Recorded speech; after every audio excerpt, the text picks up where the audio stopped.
അപ്പോൾ ഇലക്ഷൻ കമ്മീഷന്റെ പ്രവർത്തനത്തിൽ എന്തോ സാരമായ തകരാറുണ്ട് എന്നുള്ള ഒരു ചിന്താഗതി, ഒരു ഫീലിംഗ് നമ്മുടെ മനസ്സിൽ വളരെ ശക്തമായി വന്നിട്ടുണ്ട്. അപ്പോൾ ആ ഒരു പശ്ചാത്തലത്തിലാണ് ഈ ഇലക്ഷൻ കമ്മീഷന്റെ ഇന്നത്തെ ഈ പ്രസ് കോൺഫറൻസ് നമ്മൾ കാണേണ്ടത്.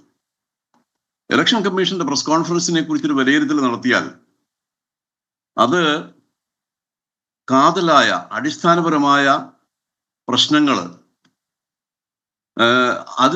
അതിന് ഉത്തരം പറയാതെ വളരെ ജനറൽ ആയിട്ടുള്ള ചില സ്റ്റേറ്റ്മെന്റുകൾ നടത്തുകയാണ് ഈ പ്രസ് കോൺഫറൻസിൽ ഇലക്ഷൻ കമ്മീഷൻ ചെയ്തിരിക്കുന്നതെന്നാണ് എൻ്റെ അഭിപ്രായം.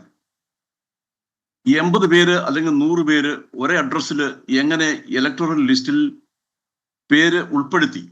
ആഫ്റ്റർ ഓൾ ഇലക്ടറൽ ലിസ്റ്റിൽ പേര് ഉൾപ്പെടുത്തുക എന്ന് പറയുന്നത് ഇലക്ഷൻ കമ്മീഷന്റെ ചുമതലയാണ്. ഇലക്ഷൻ കമ്മീഷന്റെ കീഴിൽ പ്രവർത്തിക്കുന്ന ഉദ്യോഗസ്ഥന്മാരാണ് അത് ചെയ്യുന്നത്.